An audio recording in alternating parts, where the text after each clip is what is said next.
Assalamualaikum guys, balik lagi di channel kita Ngobrak Abrik, ngobrol bareng Pramuka Asik.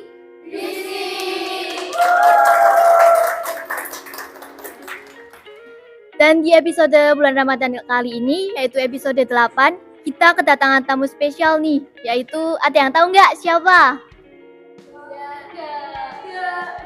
Di sebelah aku ada Pak Labib, silakan Pak Labib perkenalkan diri. Oke, terima kasih. Perkenalkan, nama saya Muhammad Labib. Saya salah satu guru di SMP Negeri 3 Batang. Saya mengajar pendidikan agama Islam. Oke, salam kenal semuanya. Oke. Gimana nih kabar Pak Labib hari ini? Alhamdulillah baik, Du. Kamu sendiri gimana kabarnya? Alhamdulillah baik. Oke, Hari ini Pak Labib puasa nggak? puasa dong. Kamu sendiri gimana? Puasa juga. Udah sempet bolong belum? Belum. Oke, semangat ya puasanya ya. Pak Labib juga semangat. Oke, semangat semuanya. Oke, lanjut. Kita ngapain sih di sini? Kita di sini bakalan tanya-tanya nih sama Pak Labib. Pak Labib bisa bantu jawab Oke, insya Allah bisa. karena ini di bulan Ramadan, bulan Betul. yang suci. Apa sih keistimewaan bulan puasa? Oke, pertanyaan bagus. Di bulan Ramadan ini banyak sekali keistimewaannya. Nah, salah satu diantaranya yang pertama bahwa di bulan Ramadan itu terdapat yang namanya malam Lailatul Qadar, yaitu malam yang lebih baik dari 1000 bulan. Terus yang kedua bahwa di bulan Ramadan itu merupakan bulan diturunkannya Al-Quran, yaitu pada tanggal berapa, ada yang tahu? Tanggal 17 Ramadan. Terus keutamaan berikutnya bahwa di bulan Ramadan itu dibukakan pintu surga dan ditutup pintu neraka. Artinya apa? Bahwa di bulan Ramadan itu umat Islam dibukakan pintu kebaikan seluas-luasnya dan pintu kemaksiatan ditutup serapat-rapatnya. Terus bahwa di bulan Ramadan itu merupakan bulan penuh berkah. Berkah dalam arti bahwa di dalam bulan Ramadan segala kebaikan akan ditambah. Terus bahwa di bulan Ramadan itu merupakan bulan penuh ampunan. Sebagaimana seperti dalam hadis Nabi, awwala Ramadana rahmah wa awsatuhu maghfirah wa akhirahu itqum minanar. Awal dari bulan Ramadan adalah rahmat, pertengahannya adalah ampunan, dan akhirnya adalah pembebasan dari api neraka. Nah, sama seperti saat ini nih, kita itu masih ada di dalam fase yang pertama, yaitu fase rahmat. Terus bahwa di bulan Ramadan itu merupakan waktu yang mustajab. Makanya di bulan Ramadan itu kita disunahkan untuk perbanyak doa. Nah, salah satu doa yang disunahkan oleh Nabi adalah Allahumma innaka afuwwun karim tuhibbul afwa fa'fu anna. Intinya bahwa di bulan Ramadan kita perbanyak berdoa, minta ampun, dan minta untuk diberikan ampunan seluas-luasnya. Terus bahwa di bulan Ramadan itu amal ibadah kita yang kita lakukan itu akan dilipat gandakan pahalanya. Amal sunnah akan diberikan pahala setara dengan amalan wajib. Nah, sebaliknya amalan wajib tentu akan berlipat ganda. Nah, terus keistimewaan yang berikutnya yaitu bahwa di bulan Ramadan merupakan bulan sedekah. Sebagaimana yang dicontohkan oleh baginda Nabi, bahwa di bulan Ramadan Nabi itu sangat gemar sekali bersedekah. Jadi kurang lebih keistimewaannya seperti itu, Nduk. Jika sedang berpuasa, apakah boleh gosok gigi dan hukumnya apa? Menggosok gigi saat berpuasa. Kalian kalau gosok gigi biasanya kapan sih? Habis sahur. Oke. Kalau kalian gosok gigi habis sahur berarti kalian itu sudah tepat. Sebab kalau gosok giginya itu di waktu siang itu sudah dihukumi makruh. Makruh itu apa? Makruh itu artinya lebih baik untuk ditinggalkan. Kalau ditinggalkan itu akan dapat pahala. Dilaksanakan pun tidak mengapa, tidak berdosa. Nah, lebih baik ditinggalkan. Sebab dikhawatirkan kalau kita gosok gigi di siang hari itu akan ada kemungkinan air masuk ke dalam tubuh kita. Nah, itu yang akan jadi masalah, akan membatalkan puasa kita. Jadi kesimpulannya apa? Hukumnya makruh gitu, Nduk. Iya, Pak. Oh, gitu ya, Pak. Jika sedang berhalangan, apakah boleh tadarusan lewat handphone? Oke. Kalau sedang berhalangan tadarus lewat handphone, berarti ada dua pembahasan di sini. Pertama, kita lihat dulu pendapat ulama tentang wanita haid yang membaca Al-Qur'an. Mayoritas para ulama itu tidak membolehkan wanita haid untuk membaca Al-Qur'an. Ini menggunakan dalil bahwa la yamassuhu illal mutahharun, yang artinya bahwa tidak boleh menyentuh Al-Qur'an kecuali orang-orang yang suci. Sedangkan wanita yang haid itu termasuk dalam keadaan tidak suci, sehingga tidak boleh membaca Al-Qur'an. Nah, kemudian kembali ke dalam pembahasan kalau tadarusnya itu lewat handphone, Pak, boleh atau tidak? Nah, kalau dari beberapa pendapat ulama atau tokoh agama yang sudah saya catat, diantaranya dari Ustadz Abdul Somad. Ustadz Abdul Somad itu memberikan penilaian seperti ini. Yang pertama, bahwa orang yang membaca Al-Quran saat haid itu dihukumi boleh bagi guru-guru tahfidz atau bagi penghafal Quran yang tujuannya itu untuk murojaah. Nah, terus dari panjangan almarhum Syekh Ali Jaber, menurut Syekh Ali Jaber, Al-Quran yang ada di dalam handphone itu dianggapnya sebagai bukan aplikasi, tapi sama layaknya Al-Quran.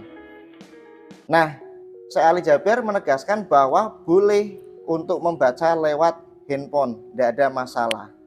Nah, sebaliknya kalau Buya Yahya justru berhati-hati.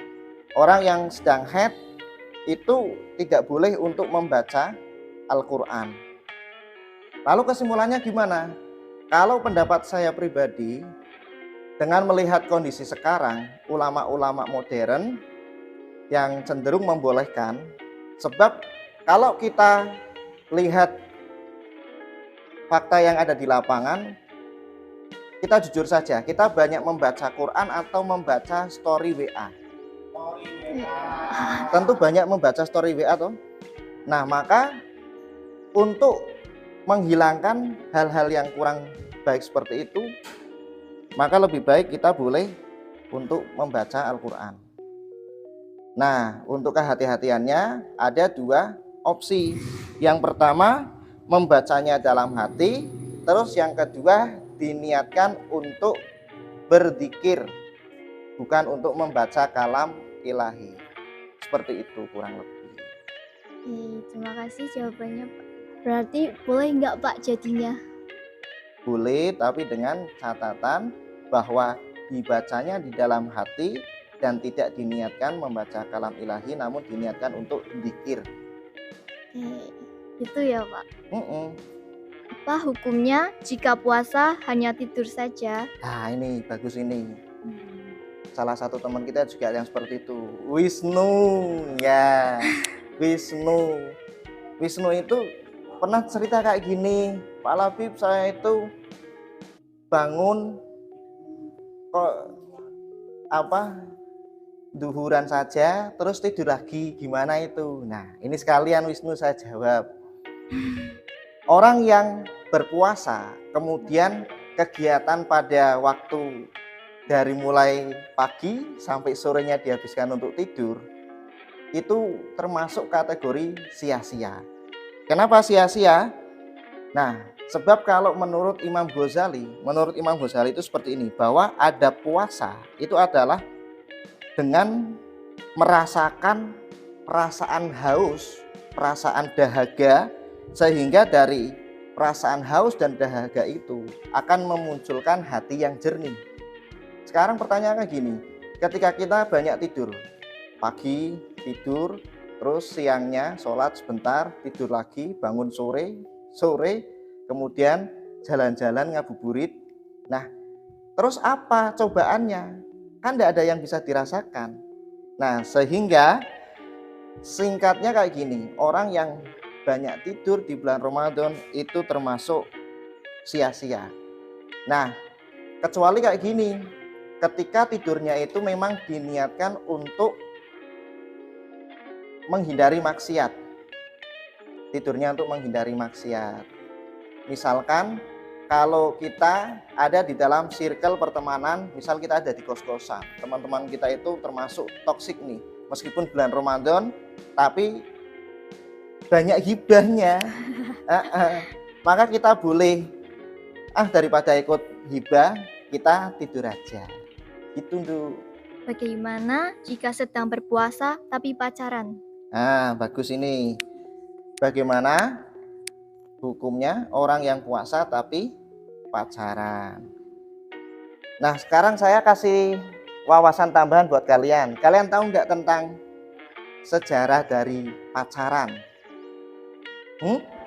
Nggak tahu. Nah, jadi kayak gini, pacaran itu dalam pengertian dahulu, bukan pengertian sekarang loh. Dalam pengertian dahulu, dalam budaya Melayu, orang yang berpacaran itu adalah, misal kayak gini, ada pria dan wanita.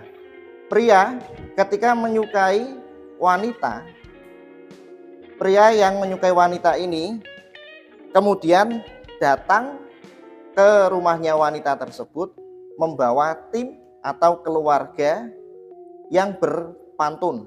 Jadi bawa tim untuk berpantun di keluarga wanita. Nah, kemudian kalau si keluarga wanitanya itu memberikan respon atau menyambut, nah nanti baik dari laki-laki maupun perempuannya, laki-laki atau perempuannya ini akan dipakaikan pacar. Apa bahasa sekarang pacar? Pokoknya pacar. Nah, yang ketahanannya ini sampai 3 bulan. Nah, selama waktu 3 bulan itu, nanti kalau sudah 3 bulan, pihak laki-laki tidak kunjung datang ke perempuan, maka keluarga perempuan itu berhak untuk memutuskan. Artinya menolak. Tapi kalau kemudian pihak laki-laki kembali datang, maka ke tahap berikutnya, yaitu tahap lamaran, kemudian pembahasan ke lebih jauh pernikahan. Itu awal sejarah kata pacaran. Kemudian kalau pacaran dalam pengertian sekarang itu sudah jauh sekali.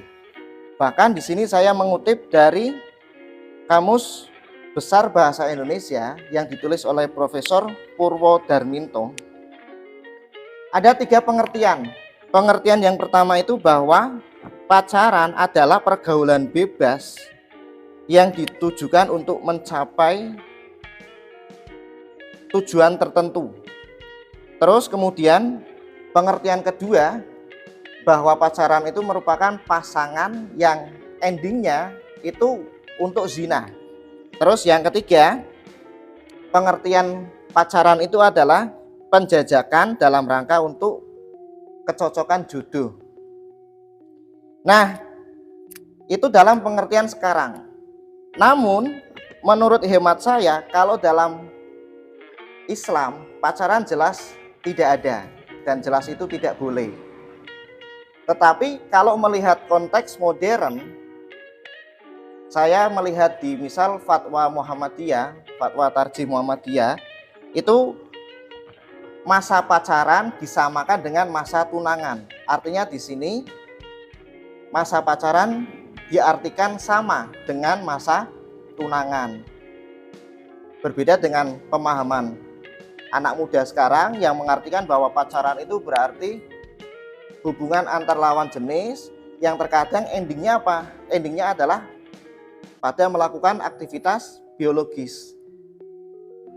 Banyak riset yang sudah membuktikan. Salah satu risetnya adalah mengatakan hampir 80% remaja usia sekolah. Usia sekolah itu berarti bisa SMA, SMP. Itu dalam pacarannya sudah melewati batas. Di antaranya sudah pernah ciuman, kemudian necking, nah dan sebagainya. Itu kan artinya bahwa pacaran cenderung mengarahnya ke maslahat, kebaikan atau ke maksiat. Ayo, maksiat atau maslahat? Maksiat.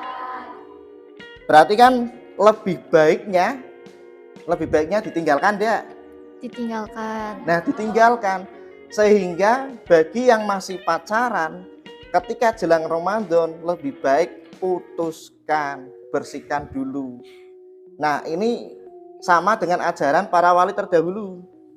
Para wali terdahulu itu ketika jelang Ramadan mesti selalu ada tradisi untuk bersih-bersih. Nah, bersih-bersih itu dalam rangka untuk menyambut Ramadan supaya wadahnya itu bersih. Sekarang kayak gini, misal ada 2 gelas untuk 2 gelas, yang satunya gelasnya bersih, yang satu gelasnya kotor. Kemudian diisi susu. Gelas yang bersih diisi susu, minum sehat enggak? Sehat. Terus gelas yang kotor diisi susu. Susu padahal bergizi loh. Tetapi ketika diminum sehat enggak? Enggak sehat. Enggak. Nah, itu analogi atau permisalan ketika orang yang Ramadan bulan puasa, dia berpuasa tapi tetap tidak membersihkan diri dari awal. Maka nanti hasilnya, outputnya, maka puasanya itu hanya sia-sia. Maka orang yang puasa, kemudian dia masih tetap pacaran, mungkin secara fikihnya dia tidak batal puasa, tetapi secara pahalanya gugur kayak gitu. Bagaimana jika kita sedang berwudu, kemudian airnya tertelan, apakah puasanya batal? Wudu, Terus airnya tertelan. airnya tertelan lah ini. Berkaitan dengan tertelannya air, itu ada 2. Artinya memang yang perintah dan di luar syariat. Yang perintah itu artinya gini. Dalam wudu, berkumur-kumur itu kan memang bagian dari perintah toh? Iya. Dan itu bernilai sunnah. Maka ketika kita berwudu, kemudian air yang kita masukkan itu kemudian tanpa sengaja kita telan, itu tidak batal. Kecuali kalau memang dari awal sudah ada niatan sambil minum misal. Jadi ambil wudunya banyak, terus kemudian kayak itu. Itu kan berarti memang ada niatan, itu yang batal. Nah, yang kedua, misal yang di luar aktivitas syariat, misal kayak gini, mandi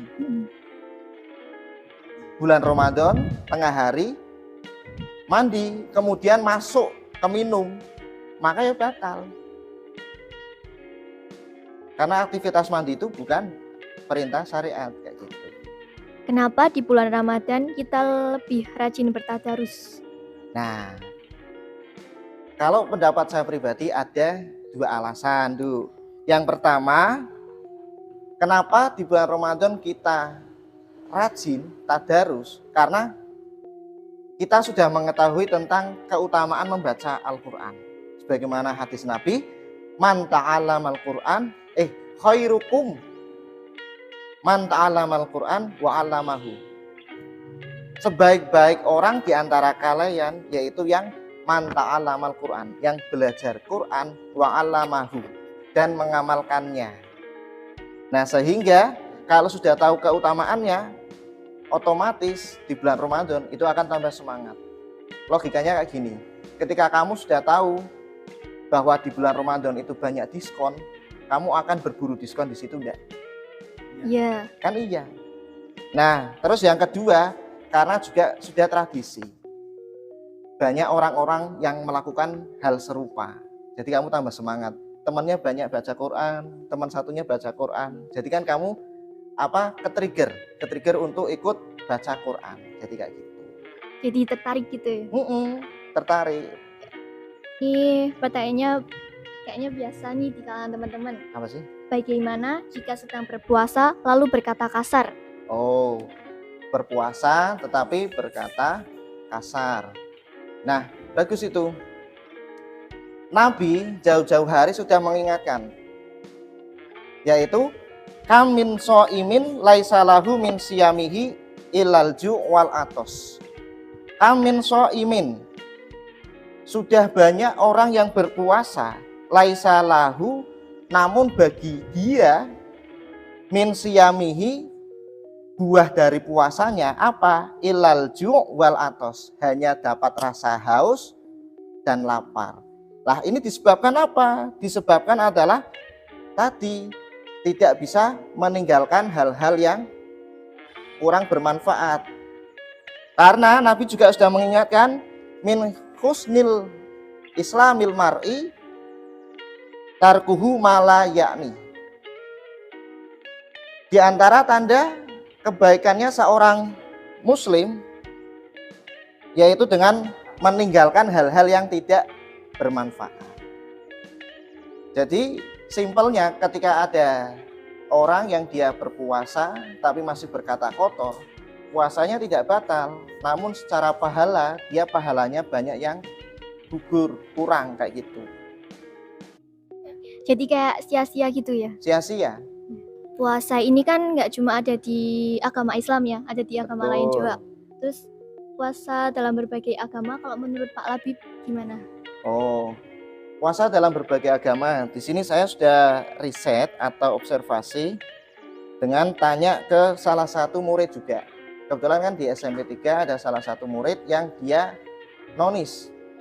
Nah, saya mewawancarai Maria sama Angel yang beragama Katolik. Nah, di dalam Katolik puasa juga ada ternyata. Tetapi puasa yang dilakukan itu tidak seperti kita 30 hari, tapi mereka selama 40 hari. Kapan? Yaitu dilakukan prapaskah atau sebelum Paskah. Jadi misalkan Paskah tanggal 9, berarti sebelum tanggal 9 itu 40 hari berpuasa. Kemudian puasanya pun mereka berbeda. Jadi kayak gini, kalau kita kan buka ketika maghrib. Tapi kalau mereka berbuka pada waktu tengah malam, misal jam 12, berarti nanti sampai jam 12 berikutnya. Nah, terus kalau di dalam agama Buddha itu ada yang namanya puasa juga, namanya uposata, yang dilakukan di tanggal 1, 8, 15, 23. Mereka menggunakan penanggalan bulan. Terus kalau di dalam agama Hindu, puasa itu dikenal dengan upawoso. Nah, puasanya itu ada jenis yang pertama yaitu upawoso simaratri. Terus ada puasa nyepi. Nah, kalau di dalam agama Hindu, puasanya itu sama, dimulai dari fajar, kemudian bukanya itu ketika kalau sudah terbenam matahari. Kemudian di dalam Yahudi juga sama. Terus di dalam agama Konghucu, kalau di dalam agama Konghucu puasanya puasa rohani dan jasmani. Cuma bedanya kalau di Konghucu itu puasanya masih boleh minum air putih.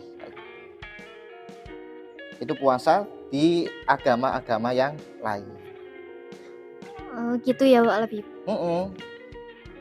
Bagaimana jika sedang berpuasa kemudian menangis? Kayak disengaja gitu.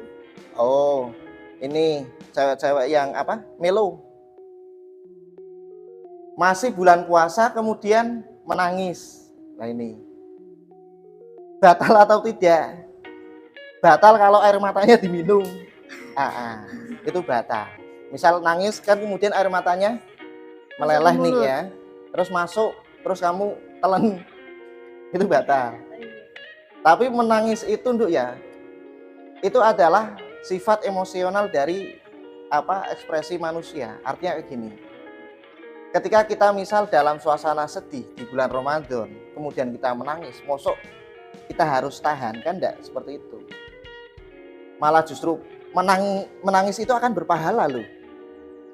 Tapi kalau menangisi dosa-dosa kita, misal saya teringat, yuk Gusti, saya kok dengan ibu saya banyak melakukan pembangkangan kasar, bukan malah menangisi yang lainnya. Kayak temenmu ada yang menangisi doi mantan, itu percuma, tangisan yang sia-sia gitu. Bolehkah sahur pada saat azan berkumandang karena baru terbangun? Nah ini, bolehkah sahur pada saat adzan berkumandang? Saya berikan kronologinya ya. Jadi Allahu Akbar, Allahu Akbar. Terus baru bangun. Baru bangun kemudian ke ruang makan, mau makan buat sahur. Boleh enggak? Boleh enggak? Tidak boleh. Sebab batasnya itu adalah ketika sudah adzan. Nah, terus gimana Pak? Ya berarti konsekuensinya orang yang bangun itu tidak makan sahur. Nah terus sah enggak puasanya? Tetap sah. Karena makan sahur itu sendiri adalah hukumnya sunnah. Sehingga ketika dia tidak sahur, maka sah. Makanya di dalam mazhab Syafi'i itu, terutama di Indonesia, ada yang namanya imsak.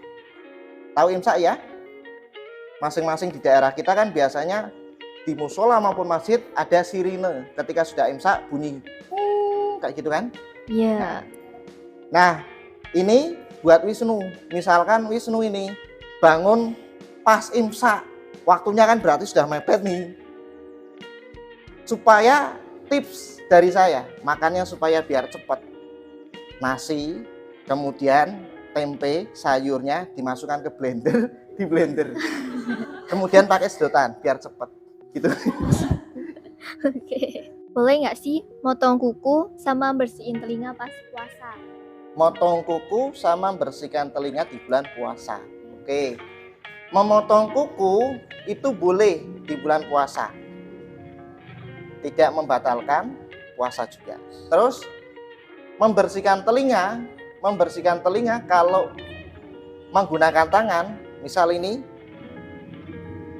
boleh. Asalkan tidak sampai ke dalam. Sehingga kalau orang membersihkan telinga menggunakan cotton bud, maka ketika sampai masuk ke dalam itu yang bisa membuat batal. Seperti itu. Ini kan kita kan masih di lingkungan Spega nih. Pak Betul. Latif tahu nggak Spega ngadain acara apa buat Ramadan kali ini? Oke, nah ini ya sekaligus promo buat teman-teman yang menyaksikan ini. Jangan lupa bahwa di Spega itu nanti di dalam bulan Ramadan ini ada acara yang kami konsep sedemikian rupa, yaitu namanya Ramadan Chill tahun 2023. Apa itu, Pak? Nah, Ramadan Chill ini temanya chill, singkatan atau kepanjangan dari C-nya itu adalah cheerful, artinya ceria. Dikasih subtitle enggak? Enggak usah ya. Terus happy artinya senang atau bahagia, betul. Terus I-nya interesting atau menarik. Terus L yang pertama literate atau yang artinya terpelajar. L yang kedua yaitu lupi yang artinya cerdik. Nah, jadi konsep acara Ramadan Spega ini mengangkat tema chill supaya anak-anak itu ceria dan juga ada nilai-nilai akademisnya, spiritualnya masuk, kemudian kompetisinya juga masuk. Makanya nanti acara selama seminggu ini 3 hari diisi dengan pemaparan materi, terus 3 hari berikutnya diisi dengan lomba-lomba. Di antara kompetisinya, lomba-lombanya ada lomba nasyid idol. Jadi nanti apa itu, Pak? Nah, nasyid idol itu berarti setiap kelas nanti akan menyanyikan lagu-lagu Islami secara berkelompok. Terus yang kedua ada lomba cerita Islami atau Islamic Story. Jadi nanti siswa-siswa kami coba untuk ajak mereka bercerita tentang tokoh-tokoh Islam. Dari sahabat Nabi, kemudian Wali Songo. Masih tidak ada yang kenal dengan tokoh-tokoh sahabat, para wali kayak gitu. Terus yang terakhir ada lomba ranking 1, yaitu kompetisi tentang pengetahuan Islam. Ya seperti itu. Itu acaranya kapan, Pak Lebih? Bagus, acaranya ingat catat tanggalnya. Tanggal berapa? Dari tanggal 10 sampai dengan tanggal 15 April. Apa? Tidak ada pelajaran. Wah. Tapi itu di hari yang pas lomba.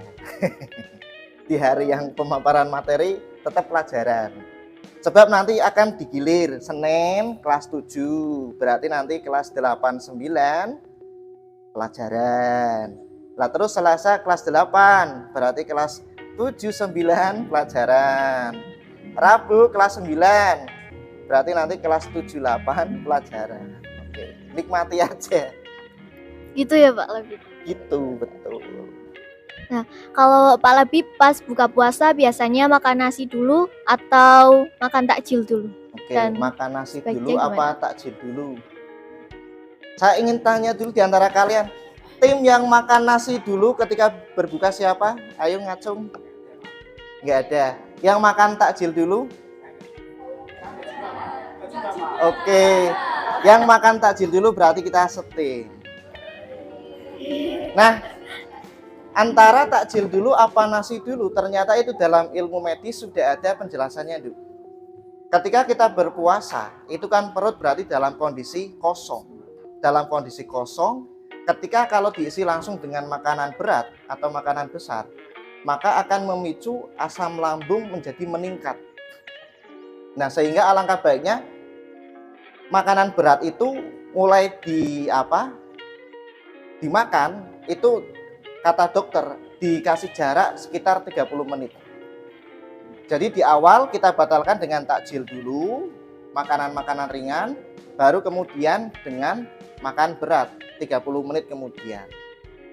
Jadi kalau ditanya antara takjil dulu apa nasi dulu, kalau saya pribadi maka mengikuti pendapat dari dokter itu, yaitu takjil dulu.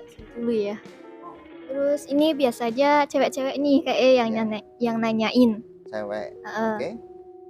Kalau kita punya utang puasa Ramadan dan belum menggantinya pada saat bulan Ramadan berikutnya telah tiba, itu gimana?